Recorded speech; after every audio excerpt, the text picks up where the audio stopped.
بسم الله الرحمن الرحيم. السلام عليكم ورحمة الله وبركاته.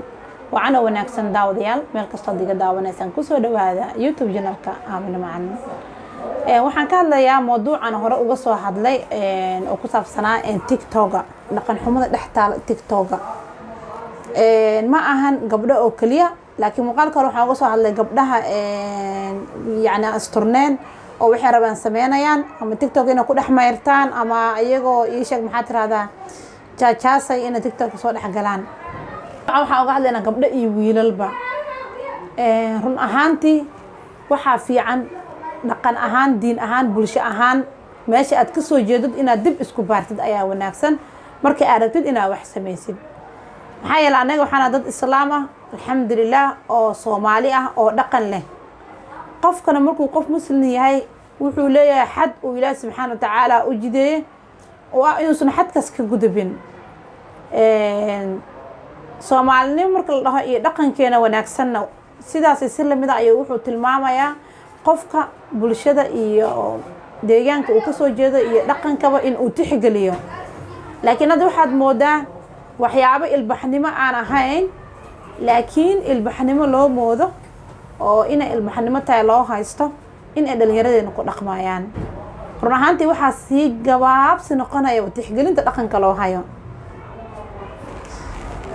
in wiilashii gabdhaha intay jirkooda soo baneeyaan isku dhagdhagaan in TikTok ay soo dhex istaagaan waa wax laga qurux badan yahay waana wax laga xumaado horena waan uga soo hadlay haddana waan ka hadlayaa insha Allah. arrintan waxaad moodaa in aysan waalidiinta ku baraarugsaneen waxa ilmahoodu ay sameynayaan. maxaa yeelay ilmi waxbarasho ayaa loo dirayaa jaamacadda ama aadaya ama dugsi sare aadaya guriga waa uu ka tagayaa banaanadaas wuxuu rabo ku soo sameynayaa. marka waalidiinteena sharafta leh waqtigan adag iyo xaaladan adag maanta ilmaha ku korinaya horta Ilaahay subxaanahu wa ta'aala ajir ballaaran ha siiyo. laakiin waxaan ka codsan lahaa bal inay u fiirsadaan habsamo u socodka dhaqanka ilmahooda. waxaa laga yaabaa gabadha inay jalaabiib weyn ku xirato ayadoo guriga joogto markay baxdan inta jalaabiibkeeda dhigato waxay rabto saaxiibadeed la soo sameyso xeebaha tagaan goobaha dhalinyarada ku kulmaa ee tagaan. waxyaabo badan ayaa qaldan waxyaabo badan ayaa waxay u baahan yihiin sixitaan u baahan yihiin.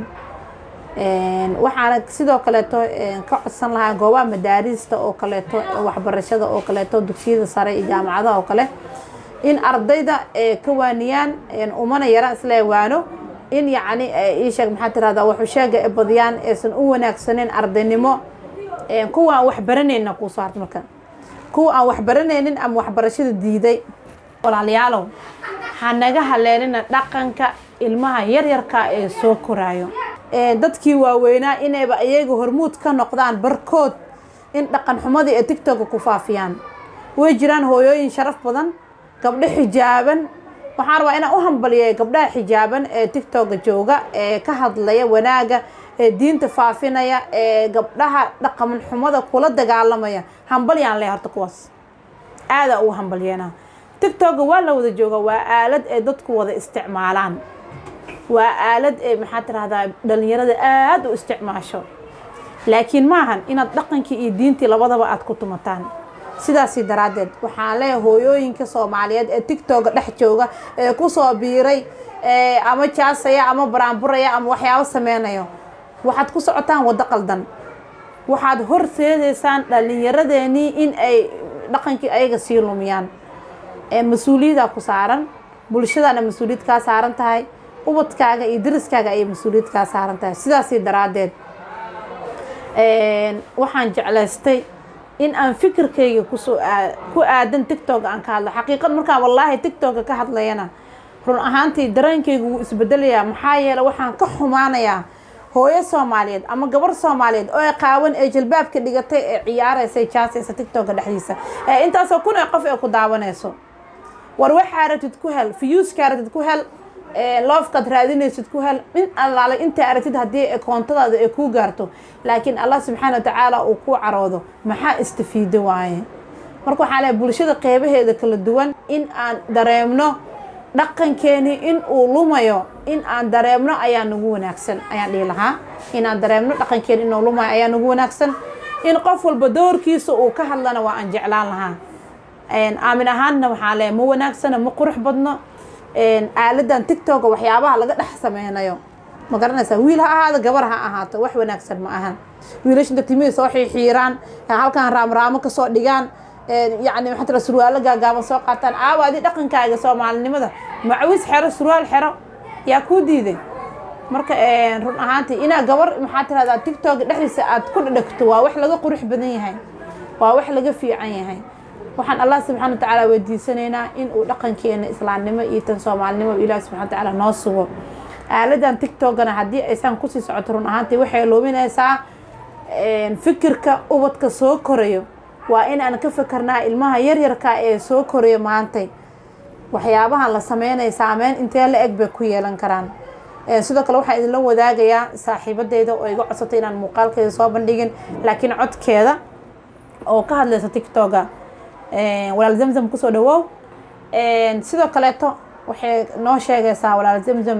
qiso ka dhacday maraykanka oo ku aadan gabdhaha dhar la-aanta soconaya iyo gabdhaha dharka qabo caafimaad ahaan waxa ay isdheer yihiin waxaa xaqiiqa qof walba qofkuu ka asturaad badan yahay inuu ka caafimaad badan yahay run ahaantii jirka ilaah subxaana watacaala xikmad ayuu u sameeyey jalbaabkan xikmad ayuu ilaah subxana watacaala usoo dejiyey dumarka islaamka inay is asturaan xikmad ayaa ku jirto wax walba oo nolosheena ku wanaagsanna allah ayaa marka hore noo dooray alxamdulilah waxaan dhegeysanaynaa codkii walaal zamzam insha allah aniga waxaan dhihi lahaa dadka oo tiktok usoo gala macnaha tiktoka macnaha waxaa waaye waqti aad ku luminaysid waqti kugu socdo oo luminaysid waaye asbaabtaad ku luminaysidna maba taqaanidba siyaabo badan waa soo galo qofkan wuxuu soconaa daqiiqadiyaa waxaad ku samaynaysaa wax badan oo naftaada dhibaato ku ah mid adduunyo iyo mid aakhiro maxay tahay waaye waxaa waaye waxaad ku samaynaysaa mataqaanaa qofkii waa soo galay khaasatan gabdhaha fiiri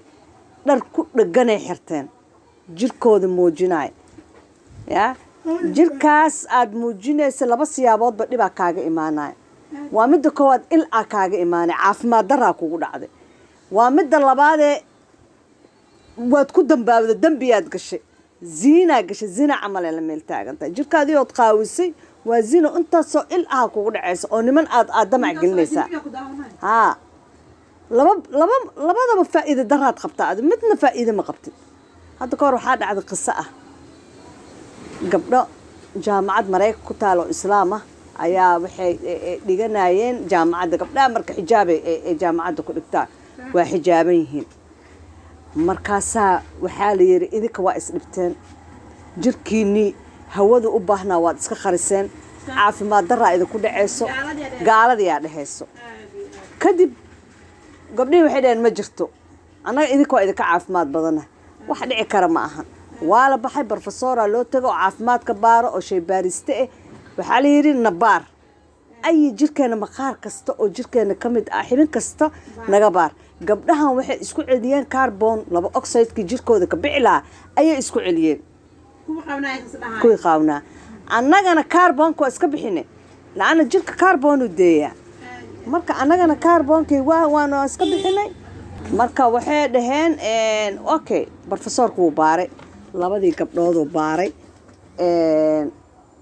waxaa soo baxday natiijada waxay soo baxday gabadhii xijaabneed inay ka caafimaad badnaatay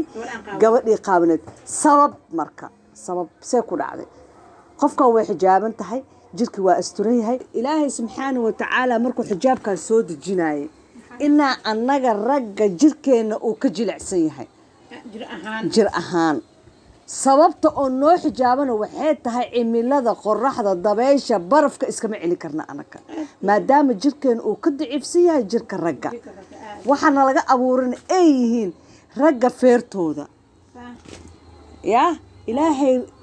bini aadamka markuu abuuraayo abkoo aadan wuxuu ka abuura dhoobo macnaa dhoobo way adag tahay soo maha asagana jirkiisiyaana laga sii abuura sidaasoo ay ilaahay waa waxa maslaxadeena asagaa yaqaana wuxuu yidhi markaas ilaahay maslaxadeena wuu yaqaanaa soo maa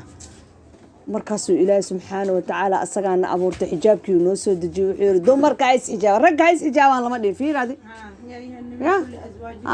aayad waad ka siisay min jalaabiibihina يعني أسطورة جيركا واي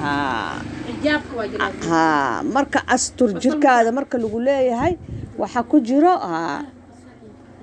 astur jirkaada marka lagu leeyahay waxa ku jiro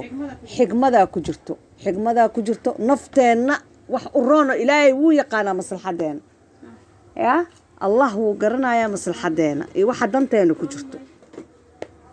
marka waxaa la rabaa gabdhaha tiktok ku jiro war horta kow ilaahayna ka baqa taanin caafimaadkiina u tura caafimaadkiina ya caafimaadkiina oo la soo dhiga baraha bulshada gabdha gaala ah oo yar yar gabar islaamka ka hor imaanaysa niqaabka xijaabka u xiraysaa niqaab yar kor u xiraysaa taraaxad yar u xiraysaa ma sha Allah tabaarakallah gabadh yarta oo gaash ahayd waa oysi waxay ku oysi quruxdii hadda way qaawanaad fool xumo markii tarxadii loo xir ee madaxii loo daboolay ayay ka qurux badnaatay marka ay qaawaneed kulama gabadha ay ka gabarba gabadha ay ka asturaan badan tahay way ka qurux badan tahay waa ka jir macaan tahay waa ka jir caafimaad badan tahay ogaada